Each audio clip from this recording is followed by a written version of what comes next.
श्री राधे। मैं आप सभी के सामने एक चीज़ कहना चाहता हूँ। आजकल बड़ा विवाद चल पड़ा है इस सोशल मीडिया में। राधा रानी के नाम पर बहुत ज़्यादा अभद्र टिप्पणियाँ सुनने को मिलती हैं और मैं नाम नहीं लूँगा किसी का भी, परंतु ये सोशल मीडिया में आप लोग जानते हैं। अब मैं एक चीज़ कहना चाहता हूँ कि भगवती के मातंगी भुवनेश्वरी च बगला धूमावती भैरवी तारा छिन्न शिरोधरा भगवती श्यामा रमा सुंदरी। 10 महाविद्याओं में बेशक नाम अलग अलग हैं, लेकिन शक्ति तो एक ही है मूल में शक्ति। वैसे ही शक्ति का दूसरा स्वरूप राधा रानी। अब तंत्र में जो अपने भगवती पार्वती ने खुद एक श्लोक में ये जाहिर किया है, गोलोके चैव राधाहम वैकुंठे कमलात्मिका ब्रह्मलोके च सावित्री भारती वाक स्वरूपिणी।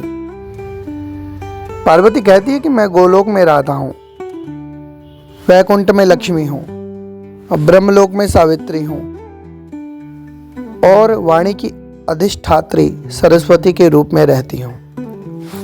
तो इससे स्पष्ट है कि कोई भेद नहीं है। भेद तो हमारी बुद्धि का है। अगर हम सच में वास्तविकता में अगर जप तप करके भगवती का दर्शन और साक्षात्कार कर चुके होते तो हमारे मन में यह संशय कभी नहीं आता कि राधा में अंतर है, सीता में अंतर है। हर कार्य को करने के लिए वही शक्ति अपना स्वरूप बदल लेती है, ठीक है ना। अब घर की एक स्त्री किसी समय माँ बन जाती है तो वही पत्नी भी बन जाती है, वही बहन भी बन जाती है। तो वही राधा, सीता इत्यादि नाम जितने भी आप जानते हो क्यों नहीं बन सकती, क्योंकि शक्ति स्वरूपा है। तो ये जो इस प्रकार की मंद बुद्धि वाली बातें करने वाले जो लोग समाज में हैं, वैसे ही जो उनको फॉलो करते हैं, उनकी अंधश्रद्धा जो होती है कि हमारे गुरुजी ठीक है। वैसे होना भी चाहिए कि गुरुजी ठीक है, लेकिन गुरुजी को इस प्रकार से देखना चाहिए कि हम सनातन धर्म में रहने वाले अब अपने ही देवताओं के प्रति शंका करने लग जाएं। कल के दिन वैष्णव कहे कि शिव का पूजन नहीं करना चाहिए, वो तो भूत प्रेत वाला है। शिव वाले कहें अरे उस वैष्णव का नहीं करना। ऐसे तो लड़ाई हर जगह रहेगी। हरि और हर में कोई अंतर नहीं। भगवती के जितने स्वरूप हैं सब पूजनीय हैं। अंत में मूल में चाहते क्या हैं? उस परम तत्व की प्राप्ति, उस परम धाम की प्राप्ति।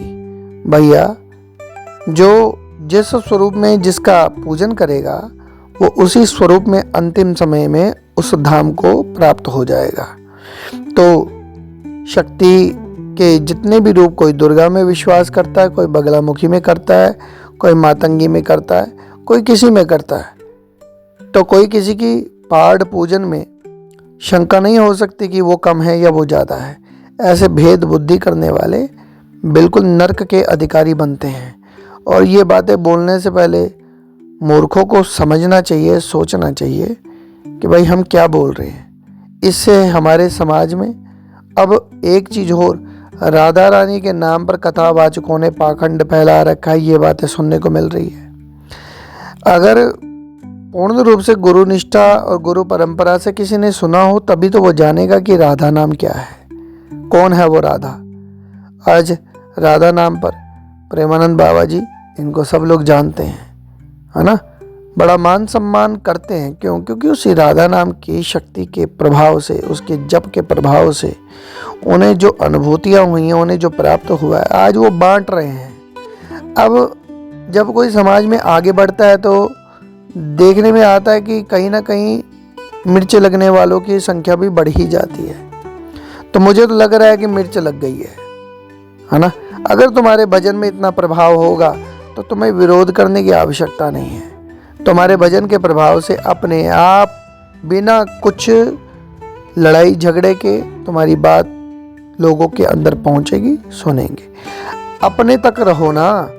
दूसरे नाम की क्यों बेइज्जती करते हो? कुछ दूसरे नाम का क्यों विरोध करते हो? जिसको तुम पूजते हो उसे सर्वश्रेष्ठ कहो, लेकिन दूसरे को बिल्कुल गया गुजरा, वो भी सनातन धर्म के ही देवी देवताओं का है। राधा ने किया ही क्या है?